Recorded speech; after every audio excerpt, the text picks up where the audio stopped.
Dharwad central ಕ್ಷೇತ್ರಕ್ಕೆ ಶಂಕರಪ್ಪ ಮಲಕಣ್ಣನವರ ನೇಮಕ. Hubballi Dharwad central 73 ವಿಧಾನಸಭಾ ಕ್ಷೇತ್ರದ ಭೈರಿ ದೇವರಕೊಪ್ಪ ಹುಬ್ಬಳ್ಳಿ ನಿವಾಸಿಯಾದ ಶ್ರೀ ಶಂಕರಪ್ಪ ಮಲಕಣ್ಣನವರು ಕಾಂಗ್ರೆಸ್ ಪಕ್ಷದ ಪ್ರಮುಖ ಮುಖಂಡರಾಗಿ ಗುರುತಿಸಿಕೊಂಡಿದ್ದು, ಇದೀಗ ಅವರಿಗೆ ಮಹತ್ವದ ಜವಾಬ್ದಾರಿ ದೊರೆತಿದೆ.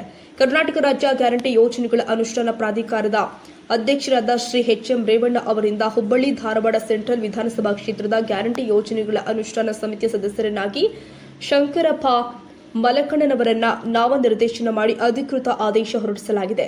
ಈ ನೇಮಕಾತಿಯ ಆದೇಶ ಪತ್ರವನ್ನು ದಿನಾಂಕ 29/12/2025 ಹುಬ್ಬಳ್ಳಿ ಧಾರವಾಡ ಜಿಲ್ಲಾ ಕಾಂಗ್ರೆಸ್ ಸಮಿತಿಯ ಕಚೇರಿಯಲ್ಲಿ ಜಿಲ್ಲಾ ಕಾಂಗ್ರೆಸ್ ಅಧ್ಯಕ್ಷರು ಆದ ಶ್ರೀ ಅಲ್ತಾಫ್ ಹಳ್ಳೂರರವರು ಶಂಕರಪ್ಪ ಮಲಕಣ್ಣನವರಿಗೆ ಹಸ್ತಾಂತರಿಸಿ ಗೌರವಿಸಿದರು.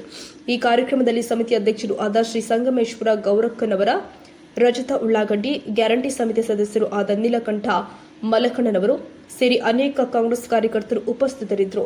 ಶಂಕರಪ್ಪ ಮಲಕಣ್ಣನವರ ನೇಮಕದಿಂದ ಕ್ಷೇತ್ರದಲ್ಲಿ ಗ್ಯಾರಂಟಿ ಯೋಜನೆಗಳ ಪರಿಣಾಮಕಾರಿ ಅನುಷ್ಠಾನಕ್ಕೆ ಮತ್ತಷ್ಟು ಬಲ ಸಿಗಲಿದೆ ಎಂಬ ನಿರೀಕ್ಷೆ ವ್ಯಕ್ತವಾಗ್ತಾ ಇದೆ.